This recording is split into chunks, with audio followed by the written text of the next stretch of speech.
Hey everyone, and welcome back. So today we're going to be doing my top 10 list of Metroidvanias that are currently available on the Nintendo Switch. Now, first of all, I do think that this is the perfect time to revisit this list. I mean, we just got a huge release that really should shake things up. However, I don't think it'll necessarily land where all of you think I'm going to be placing that game. Secondly, over the past year, I've had a chance to revisit a lot of these games, and actually my appreciation and placement of the games have changed quite a bit, either based on new DLC that was released, or just the fact that I spent more time with some of the games that I didn't have the time to really delve deep enough into. Also, keep in mind that the placement of these games are based on my appreciation. However, I can agree that a lot of these games can shift around based on personal taste. And ultimately, for all these games, just being in the top 10 already means they're all amazing games. Lastly, we're also going to have 3 honorable mentions that we're actually going to start out with that didn't make the list for various reasons, but still, I want to acknowledge are great games that a lot of people might include in this top 10. So let's not waste any more time and jump right into the content. Just remember that if you do like what you see, to please hit that like button and consider subscribing to the channel if you aren't already. So actually first, let's start with those honorable mentions. And first among these honorable mentions definitely has to be Dead Cells. Now, the reason Dead Cells is simply not making this list is because in my book, Dead Cells is more of a roguelite with Metroidvania elements than the opposite. And although a lot of people would probably place it as a top Metroidvania, I will rather reserve it when we actually get to the roguelite list. However, because it's such a great game, it was definitely deserving of an honorable mention right here. The next game also getting an honorable mention for a similar reason is The Messenger. Now, although The Messenger does shift in the later half of the game to a definite Metroidvania, at its beginning it is more of a straightforward action platformer. And for that very same reason, well, I would rather reserve this game for when we're going to look at the top action platformers rather than the top Metroidvanias. But once again, another game that a lot of people could place in this list and is definitely worth an honorable mention. Now, our last honorable mention is going to be Carry On, which would have theoretically been number 11 probably on this list. It just couldn't squeeze out any of the other top 10 games. However, contrary to the earlier 2 mentions, this one is a full-fledged Metroidvania, but it was definitely deserving of an honorable mention simply because of how original the concept is behind the game. Where rather than playing as the hero, you are playing as the monster trying to break its way out of containment. So once again, although it didn't squeeze into the top 10, definitely deserving of an honorable mention. So now we get to the official top 10 list, and in the 10th spot, I'm going to be placing Yoku's Island Express. Now, Yoku's Island Express is such an original take on the Metroidvania genre that when you even look at it on paper, it almost feels like it shouldn't work. You're basically mixing a Metroidvania exploration game type with pinball mechanics. And I actually do feel that because of that odd mix, a lot of people have overlooked this game time and time again. However, I've got to tell you that even more over the last year, my definite view on this game has been shifting more and more towards the positive. I already love this game, but diving in yet again this year, I fell even more in love with the characters and the overall crazy yet adorable world that is created in this game.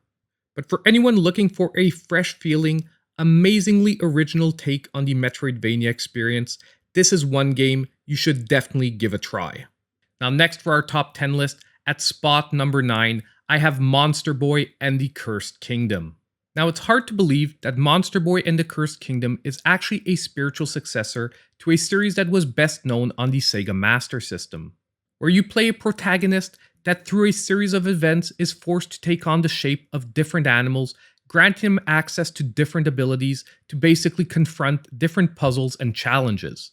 And this game really feels like the perfect marriage between old school gameplay and mechanics and brand new graphics and expertly crafted levels.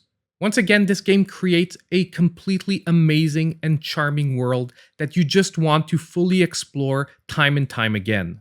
And overall, due to all these factors, that is definitely why Monster Boy and the Cursed Kingdom has earned itself a spot in my top 10 Metroidvanias. Now, at number 8, we have probably one of my biggest shakeups so far, which is Shantae and the Pirate's Curse coming in that spot. When I say that this is my biggest shakeup, is that previously to this year, if you would have asked me which was my favorite Shantae game, I would have probably told you the Seven Sirens. However, diving back into Shantae and the Pirate's Curse this year actually had me have a new appreciation for this game. And I think there were a lot of things that I didn't explore and didn't experience properly the first time around. Of course, the graphics might be better in that other game, but if we're looking at level designs and which one is delivering on the better Metroidvania experience, my view has shifted this year, and Shantae and the Pirate's Curse is definitely deserving of the 8th spot on my top 10 list. So now, at number 7 on our top 10 list, I'll be placing the original Axiom Verge. Now let's be honest, before this year, 2D Metroid fans were on a 19-year drought. And one of the experiences that actually felt closest to a spiritual successor to a 2D Metroid adventure was the original Axiom Verge, with amazing run-and-gun gameplay and levels that really felt alien, just like the first time you jumped into Super Metroid. But other than just feeling like that classic series, this game did a ton to carve out its own space in the genre, creating once again its own world and its own storyline that you just want to dive deeper and deeper into each and every time you play the game. And although for the moment I'm not ready to put its successor Axiom Verge 2 on this top 10 list, it is something that I will definitely dive deeper into in the following months, and you know what? We might have to revisit this in the future. So now we're already at number 6 on our list, right before we start hitting that top 5, and this entry is going to be held currently by Blasphemous. Now for this game, we are melding Metroidvania exploration and platforming with deep, punishing, Souls-like combat, and it is another perfect marriage. Mix into that some of the most striking Gothic-inspired pixel art and boss designs just so original they can't be described and have to be seen. And you can start to see the tip of the iceberg of why this game has made the top 10. This is also a game that has shifted higher on my list, especially since the release of the free DLC, adding another level of challenge to an already impressive game. Now coming in at number 5 might be my most controversial choice of the whole list for having it put so high on the list, and that would be Guacamelee 2. Now for this game, yet another major shakeup has landed this game much higher on my list than previously. I played through this game again this year and for some reason connected so much more with the humor and the over-the-top absurdity of some of the game's premises. But overall, it felt like a breath of fresh air and color in a genre that is often very focused on bleak and darker storylines. So a dose of Mexican wrestling and more importantly, chicken power is something everyone should experience and has definitely solidified this game's top 5 spot. Now coming in at number 4, we have a game that previously was actually a little bit higher on the list, and that will be Ori and the Blind Forest. Previously, I had this game higher on my list, and it's not that this game has lost anything, but rather that other games have arrived or increased their position. Now this game, in my opinion, still remains one of the best ways to introduce a new player to the Metroidvania genre, with a brilliant design that will allow to either dive deep or just enjoy a great yet more streamlined experience. With a simple yet timeless storyline about redemption and understanding, and amazing visuals and gameplay, this game I am sure will be regarded as a future classic. So now we're finally at the big 3, and in our 3rd spot, we have a game positioning that might surprise a lot of people, but I'm putting Metroid Dread. So we waited 19 years for this, and were rewarded with one of, if not the best 2D Metroid game of all time. But that is not the point we're going to argue today. We can have that conversation another time. First, I love what they did with the addition of the EMMI, which do an amazing job of adding tension and urgency in a game about exploration, and also changing Samus from hunter to hunted at a moment's notice. The stealth gameplay also feels so well placed in the Metroid world, and overall, to be honest, there is very little I did not love about this game, and its position at number 3 is rather to do with the strengths of the first two entries than any weaknesses in this game. And who knows, maybe through future expansions or DLC, this game could even climb higher. And now we are finally at position number 2 on our list, and that position is going to be taken up by none other than Hollow Knight. Now this is yet another game that has climbed on my list, almost making it to the top spot. Hollow Knight is the true definition of a Metroidvania, being dropped into an unrecognizable world with no other directive than just to start exploring.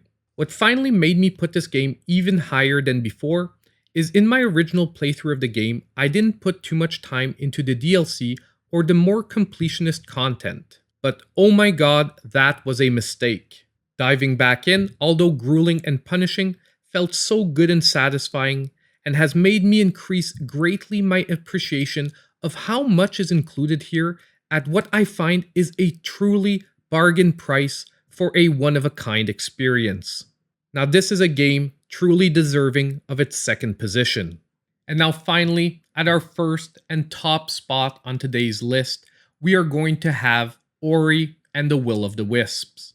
Now number 1 is a great spot to be in, and this is probably not the first time for Ori and the Will of the Wisps. To me, they took a lot of what made the first game magical and evolved it into a more mature form. The combat is deeper and more involved. The boss fights are actual encounters, and Ori is now better equipped to directly take on the challenges. Now some will say that this takes away from what made the original stand out. To me, as I said earlier, it just felt like evolution and a coming of age of our hero. And ultimately, to close it all off, I'm really hoping we get to continue our journey in this amazing world sometime in the future. So there we have it, my list of the top 10 Metroidvanias on the Nintendo Switch so far. Let me know what you thought of my rankings in the comments down below. Are there any games you would have maybe ranked differently? Are there even some games that I did not include on this list that you would have definitely put in the top 10? And as usual, just don't forget on the way out that if you did like the content, to please hit that like button, consider subscribing to the channel if you haven't already, and hitting that notification bell so you know when all my future content comes out. And as usual, I hope I'll see you in my next video.